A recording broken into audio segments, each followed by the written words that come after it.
안녕하세요. 오늘도 사연살롱을 찾아주셔서 감사합니다. 저는 50대 주부예요. 저는 36살에 결혼을 했어요. 요즘이야 그렇지 않겠지만 제가 결혼할 때 저는 나이가 많은 신부축에 속했어요. 윗동서도 저보다 나이가 한참 아래였죠. 결혼 전에도 시아버지는 제가 나이가 많다고 은근히 눈치를 주시고 마음에 들지 않는 티를 내셔서 섭섭할 때도 많았는데요. 다행히도 시어머니가 항상 잘 챙겨주셔서 그걸 위안으로 삼았어요. 결혼 후에도 시아버지 태도는 달라진 게 없었어요. 말씀을 많이 하시지 않았지만 늘 저를 차가운 눈으로 대하셨고 제가 작은 실수라도 하면 못마땅한 표정으로 혀를 차곤 하셨어요. 그런데 윗동서한테는 어찌나 살가우신지 그러지 않으려고 해도 저절로 서운한 기분이 들곤 했죠. 시어머니는 저에게 따뜻하게 해주셨기 때문에 정말 좋았어요. 저는 엄마가 중학교 때 암으로 돌아가셔서 늘 엄마 품이 그리웠는데 시어머니한테서 그걸 받는 느낌이 들었거든요. 하지만 시아버지의 냉대가 계속되니 저도 시댁에 가는 일이 점점 부담되더라고요. 안 그래도 시댁이라는 곳이 어려운 자리인데 그렇게 저를 싫어하는 분이 계시니 가기 싫어졌고 시댁 가는 날이 되면 가슴이 답답하고 소화가 안 되기도 했어요. 한 번은 제가 너무 소화가 안 돼서 약을 먹고 손까지 따고 갔는데 그런 저를 보고 시어머니께서 걱정스럽게 어디 아프니? 안색이 좋지 않구나. 네, 속이 계속 안 좋아서요. 약도 먹고 손도 땄으니 괜찮아질 거예요. 라고 하자 시아버지는 그렇게 제 몸 관리도 못해서야 원 하며 신문을 소리내며 펼치시더군요. 그때 아주버니와 형님이 집에 왔는데 형님도 속이 안 좋다면서 약을 먹더라고요. 시아버지는 형님한테 저런 참얼미가 났나 보구나. 약 먹고 들어가서 좀 누웠다 나와라. 하시는데 저도 모르게 눈물이 나더군요. 시어머니는 그걸 눈치채고 제 어깨를 감싸 안으면서 다들 속도 안 좋은데 오늘은 가벼운 거 배달시켜 먹자 라며 저를 다독여 주셨어요. 정말이지 시어머니가 안 계셨으면 너무 힘들었을 거예요. 그렇다고 형님이 밉거나 하진 않았어요. 형님은 그러기에는 너무 착하고 순했거든요. 한 번도 얼굴을 찡그리거나 시부모님한테 아니요 하는 걸 본 적이 없었어요. 결혼 전에 형님 부부와 만난 적이 있었는데 그때도 어찌나 배려있고 친절한지 정말 잘해주고 싶다는 생각이 절로 들었거든요. 그런 걸 보면 시아버지가 예뻐하시는 것도 이해는 됐어요. 다만 제가 나이가 많다는 이유로 차별하는 게 섭섭했던 거죠. 그런데 시어머니는 이상하게 형님과 거리를 두시더라고요. 처음에는 시아버지가 유독 형님을 많이 챙기시니까 저 때문에 그런 줄 알았는데 남편 얘기가 원래 그러셨다는 거예요. 엄마, 원래 형수 안 좋아했어. 그렇게 말은 안 했는데 좀 경계한달까? 오히려 자기는 좋아하는 것 같아. 그러게, 다들 형님 한 번 보면 좋아하잖아. 어머니는 뭐가 마음에 안 드시는 거지? 저도 궁금했지만 알 길은 없었죠.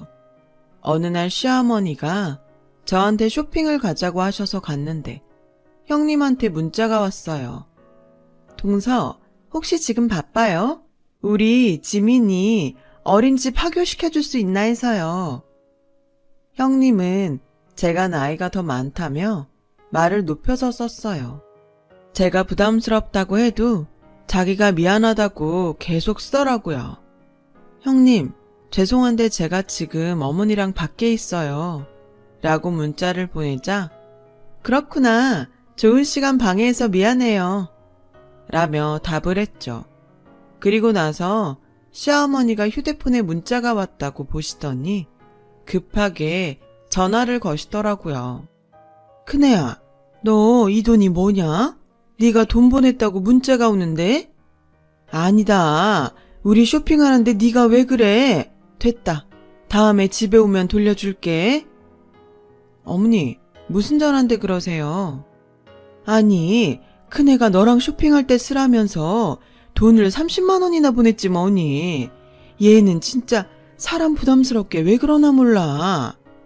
라며 불편하다고 하시길래 형님이 저랑 어머니 쇼핑한다니까 생각해서 보내셨나 봐요. 라고 조심스럽게 말하자 지가 그러면 우리가 뭐가 되니?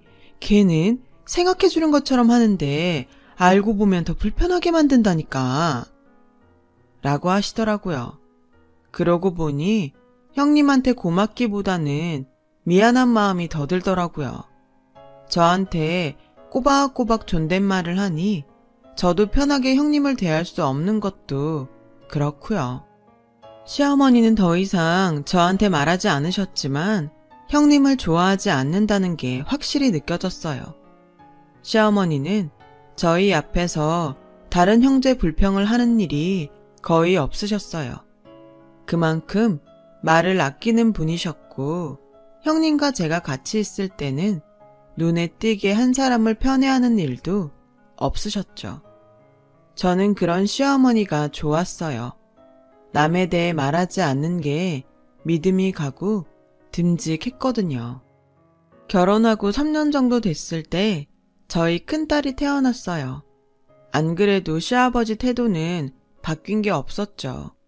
형님네 딸은 안 보이면 찾으실 정도로 챙기고 예뻐하셨지만 저희 딸에게는 시큰둥한 반응을 보이셨고요. 저는 저 때문에 우리 딸까지 시아버지 미움을 받는 것 같아 마음이 너무 아팠어요. 언젠가는 형님네 딸이랑 우리 애가 같이 거실에 앉아 있는데 수도 고치는 사람이 집에 오니까 시아버지가 얼른 형님네 딸만 안아서 안으로 데리고 들어가셨거든요. 그 일로 남편도 마음이 상해서 아버지, 우리 윤지가 더 어리잖아요. 민지는 혼자 걸을 수 있는데 덜렁 윤지만 남겨놓으세요. 라고 해도 시아버지는 들은 척도 안 하시더라고요. 자기, 우리 아버님 사랑받는 거 너무 연연하지 말자. 그래도 어머님이 우리 윤지 많이 예뻐해 주시잖아. 나도 그 힘으로 살아. 라고 하니 남편은 아무리 정이 가는 사람이 따로 있다고 하지만 너무하시잖아. 하긴 어릴 때도 항상 형만 편애했으니까. 라고 하길래 우리 나중에 윤지가 커서 아버님 때문에 상처받은 일 생길 것 같으면 윤지 아예 아버님 댁에 데려가지 말자. 그래, 그러자. 그런데 저 우리만 받으면 됐지. 우리 딸까지 상처받게 할 순 없지. 라며 서로를 다독였어요. 하지만 그런 일은 생기지 않게 됐어요. 그토록 건강하셨던 시아버지가 갑자기 뇌졸중으로 쓰러지신 거예요. 다행히 병원에 빨리 가서 응급조치도 잘 받으시고 후유증도 많이 없었는데 그 이후로 자꾸 시름시름 앓으시더라고요. 그래서 저와 형님이 번갈아 가면서 시아버지 병간호를 했는데요. 저는 아무리 해도 형님을 따라갈 수 없었어요. 진짜 비싸고 구하기 힘든 영양제에서부터 그때는 잘 없었던 산삼배양액까지 가져왔고요. 매주 다른 꽃을 가져와서 꽂아놓고 시아버지가 먹고 싶다고 하는 게 있으면 어떻게든 사오더군요. 저도 꽃도 가져가고 음식도 준비해서 갔지만 그 정성을 따라갈 수 없었어요. 시아버지가 입맛이 까다로워서 찾으시는 것도 시중에서 안 파는 게 많아 저는 찾아보다가 포기하는데 형님은 어떻게 그렇게 구하는지 대단하다고 생각했죠. 그런데 한 번은 시아버지가 갈비찜이 먹고 싶다고 하셔서 제가 갈비찜을 해간 적이 있었거든요. 그 얘기를 못 들은 형님이 직접 섭산적을 만들어 오셨는데 정말 보기에도 예쁘고 고급졌어요. 시아버지는 제가 해온 갈비찜은 안 드시고 형님 섭산적을 드시고 만족하셨죠. 그런데 시어머니가 반찬통 밑바닥에 붙은 랩을 보시더니 내가 이럴 줄 알았지. 아니, 그냥 샀으면 샀다고 하면 될 것을 라고 혼자 말을 하시며 통을 버리시길래 나중에 보니까 거기에 땡땡 백화점 섭산적이라고 바코드 표가 붙어 있는 거였어요. 시어머니는 형님이 어떤 사람인지 대충 아셨던 것 같아요. 그래서 처음부터 거리를 두셨던 거고요. 아무튼 시아버지는 형님의 극진한 간호를 몇 년간 받으시다가 폐렴이 악화되셔서 돌아가셨어요. 시아버지가 돌아가신 건 슬픈 일이었지만 저희 부부는 또 한 번 상처를 받았는데요. 시아버지가 부동산에 현금에 재산이 좀 있었거든요. 그 재산의 80%를 형님네에 주신 거예요. 저희는 지방에 있는 땅을 조금 물려받았고요. 나머지는 어머님 몫이었죠. 오죽하면 시어머니가 변호사한테 어떻게 이렇게 하는데 자기한테 알리지 않았냐며 화를 내실 정도였으니까요. 저와 남편은 마음이 상했지만 시어머니를 위로했어요. 어머니, 저희 괜찮아요. 저희가 벌 능력 없는 것도 아니고요. 지금까지도 저희 힘으로 살았는데요, 뭘. 그래, 엄마. 이 사람 말이 맞아. 그리고 엄마도 신경 쓰지 말어. 저도 남편 말처럼 시어머니한테 고마웠어요. 시댁 집안 어른 중에 저를 아껴주는 사람이 있다는 게 너무 든든했으니까요. 사실 형님네 가족과 저희 가족은 친하기 힘들었거든요. 아무래도 형님네가 시아버지한테 편애를 받으니까 저희가 마음을 터놓고 가까이 지내기 어렵더라고요. 그리고 언젠가부터 아주버님도 저희를 은근히 무시하셨고요. 그렇게 쌓이다 보니 왕래도 별로 없었는데 재산까지 이렇게 형님네가 거의 가져간 마당에 시어머니마저 우리를 챙기지 않았으면 정말 힘들었을 거예요. 아무튼 재산 상속은 그렇게 마무리가 되었죠. 그리고 나서 형님은 시어머니한테 저희가 재산도 이만큼 받았으니까 어머니를 저희가 모시는 게 맞는 것 같아요. 괜찮다. 나는 혼자 지낼 수 있어. 지금처럼 여기서 살면서 가끔 너랑 둘째나 보면 되지.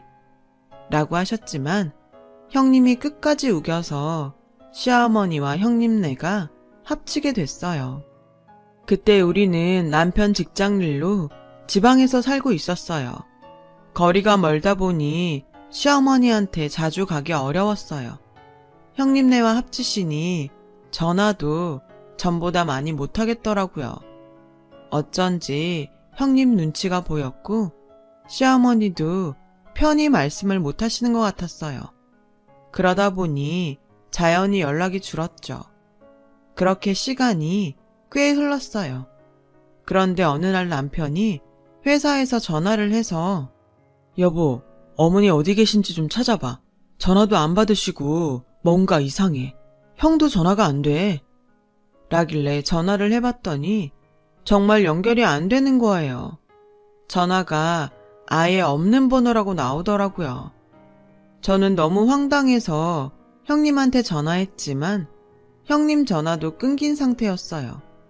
정말 느낌이 안 좋더라고요. 그래서 일단 기차표를 끊고 형님 댁으로 무작정 찾아갔어요. 그런데 전혀 모르는 아줌마가 나오시는 거 아니겠어요?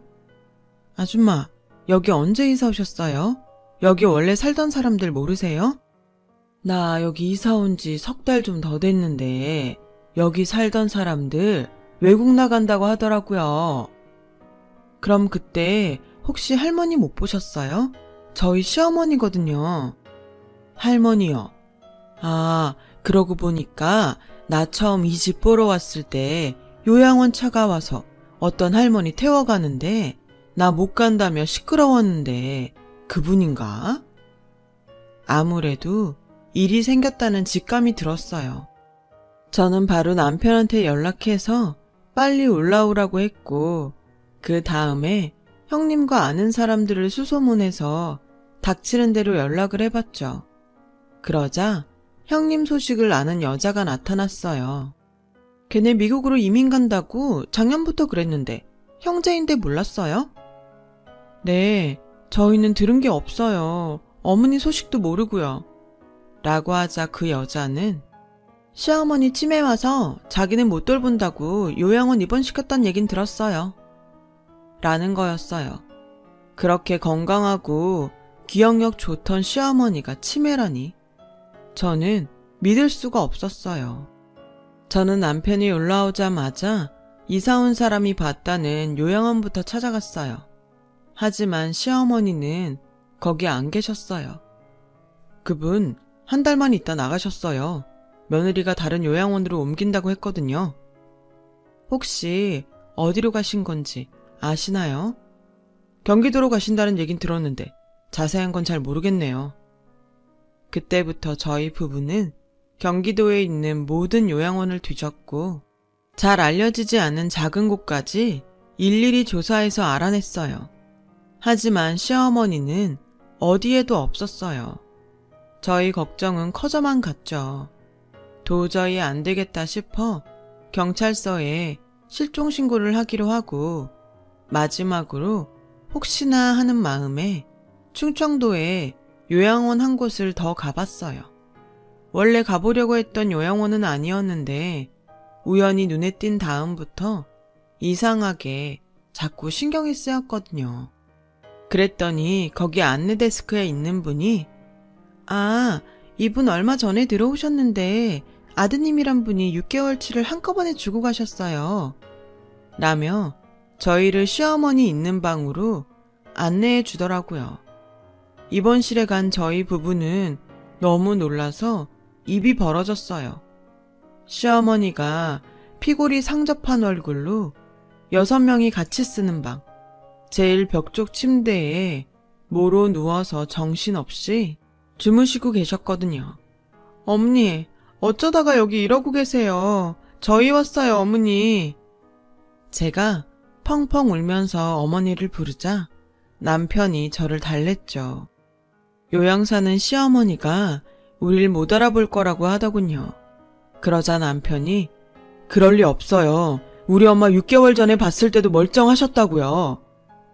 그랬어도 지금은 치매가 오셔서 라고 안내원이 말하는데 청욱이냐? 라는 시어머니의 힘없는 목소리가 들리는 거였어요. 저희가 어머니를 부르며 다가가니 시어머니는 금세 다시 잠이 드셨어요.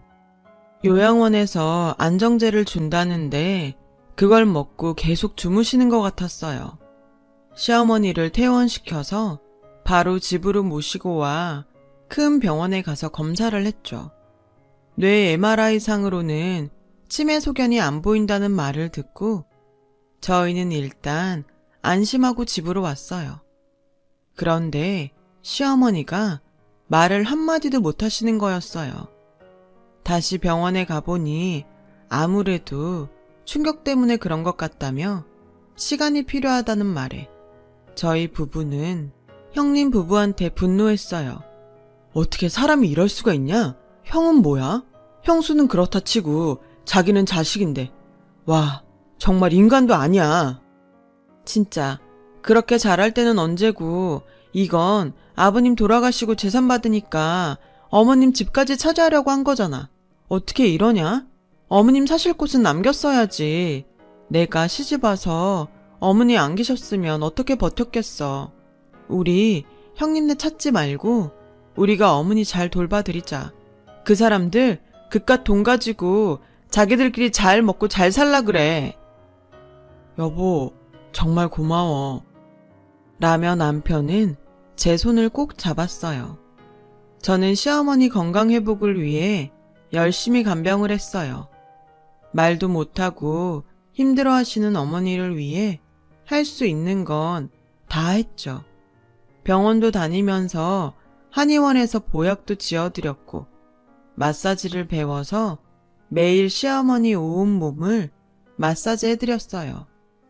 반찬도 영양이 부족하지 않도록 신경 써서 매일 고기와 채소를 마련했고요. 그러자 시어머니는 점점 기력을 회복하셨고 다시 말을 조금씩 하게 됐어요. 돌아오는 검진날 병원 의사가 이제 정상으로 다 돌아오신 것 같네요. 더 걱정 안 하셔도 되겠어요. 라고 하는 말에 눈물이 저절로 나더라고요. 저는 시어머니 손을 잡고 어머니 너무 다행이에요. 정말 잘 됐어요. 라고 하자 시어머니는 무슨 그런 말을 해. 다 네 덕분에 내가 다시 살았다. 라고 또렷하게 말씀하시는데 눈빛도 예전처럼 반짝이셨어요. 저는 그게 너무 좋아서 또 울고 말았죠. 시어머니는 그런 저를 안고 계속 고맙다고 하셨어요. 그날 저녁에 남편이 퇴근하고 오자 시어머니는 저희를 부르시더니 이거 니네 몫이다 라며 서류를 내미시는 거였어요. 엄마, 이게 뭐예요? 내가 너네 앞으로 해놓은 거야. 남편과 같이 서류를 보니 주식하고 예금에 작은 건물 하나가 저희 앞으로 되어 있더라고요. 시어머니는 전부터 형님이 사근사근한 게 어딘가 어색하다고 생각해서 조금 알아보셨다고 해요. 형님은 전에 근무하던 병원에서도 여러 의사들과 사귀고 헤어지기를 반복했다는 거예요.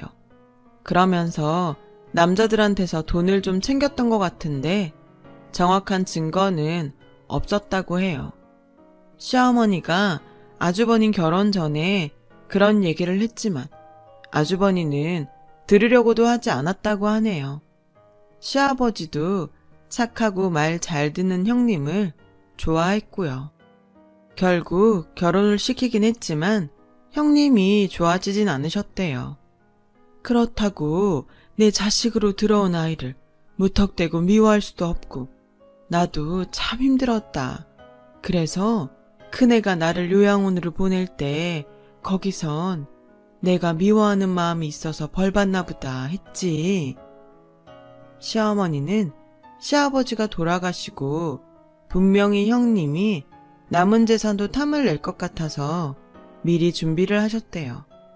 그래서 시아버지가 시어머니에게 준 건물과 예금을 저희 부부 명의로 해놓고 원래 시어머니가 갖고 있던 주식들도 저희 앞으로 해놓으셨다는 거예요.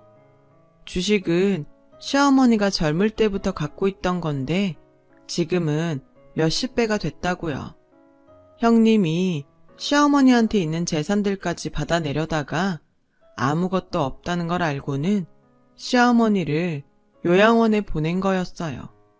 그것도 처음에는 남의 눈을 의식해서 좋은 데로 보냈다가 나중에 허름하고 작은 곳으로 다시 옮겼던 거죠. 정말 그런 치밀한 생각을 하고 있었다는 게 너무 소름 끼쳤어요. 어머니, 그래도 어머니 살아계신데 저희가 이걸 받을 순 없어요. 맞아요, 엄마. 이건 엄마 갖고 계세요. 너희는 나한테 아무것도 없는 줄 알고도 나를 찾아서 그 먼 데까지 왔었잖니. 나도 이제 너희밖에 없는데 내가 이걸 가져서 뭘 하겠니? 그렇게 저희는 시어머니가 애써 지키신 재산을 물려받게 됐죠. 그래도 함부로 쓸 엄두가 나지 않더군요. 저희는 열심히 일을 하면서 시어머니와 함께 잘 살고 있었어요. 그러던 어느 날 모르는 번호로 전화가 왔어요. 저는 보이스피싱일까봐 받지 않았는데 계속 와서 할 수 없이 받았죠. 동서, 나예요. 잘 지내요? 형님? 아니, 지금 잘 지내요라는 말이 나와요? 저는 아무렇지도 않게 밝은 목소리로 인사하는 형님이 어이가 없었어요. 형님은 오해가 있었던 것 뿐이라며 곧 한국에 들어가는데 만나고 싶다고 하더군요. 그래서 집이 아닌 다른 곳에서 보자고 했죠. 시어머니가 보시면 또 어떤 충격을 받으실지 모르니까요. 저와 남편은 마음을 단단히 먹고 형님 부부를 만나러 갔어요. 두 사람은 잘 지냈는지 전보다 훨씬 살이 쪘더라고요. 연락도 못하고 가서 미안해요. 어머니 요양원 보내고 연락한다는 게 너무 바빠서. 됐고, 무슨 일로 보자고 하신 겁니까? 남편이 형님 말을 끊고 딱딱하게 말하자 아주버니는 무슨 일이라니, 형제 사이에 당연한 거 아니야? 했고, 형수는 다 오해가 있었어요. 저희가 급하게 할 사업이 있어서. 그래서 말인데 우리 사업에 투자를 좀 해줬으면 좋겠어요.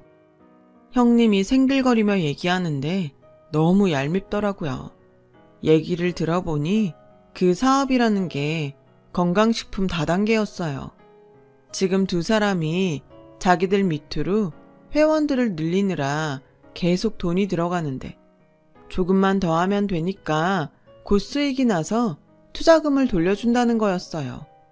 저와 남편은 기가 막혀서 서로를 쳐다봤어요. 그렇게는 안 되겠는데요, 형님. 저희도 아까워서 못 쓰는 돈을 어떻게 그런 일에 투자해요? 라고 하니 형님은 계속 웃는 얼굴로 이건 서방님이 정하실 일 아닌가요? 동서가 나설 일 아닌데? 저는 화가 나서 내가 진짜 동서고 나발이고 이런 거 떼고 사람으로서 말하는데 너 어린애가 인생 그렇게 사는 거 아니야. 어디서 여기저기 등쳐먹고 쉽게 돈 벌어서 먹고 살려고 들어? 재산 안 준다고 시어머니를 이름도 없는 요양원에 보내? 내가 너 그래도 윗 동서니까 봐주는데 경찰에 신고하기 전에 우리 앞에서 그냥 사라지는 게 좋을 거야. 라며 아주 세게 나갔어요. 그리고 남편하고 같이 일어나 나오니 두 사람이 저희를 붙잡으며 돈을 달라며 사정을 하더군요. 아, 다 듣기 싫다니까요. 정말 경찰 부를까요?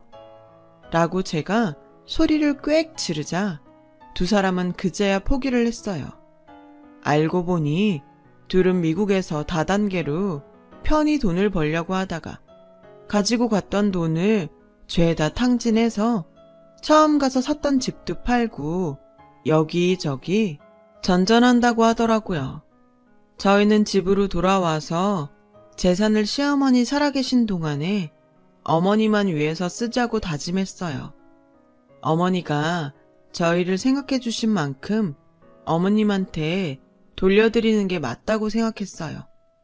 그렇게 결정하고 나니 마음이 한결 편하더군요.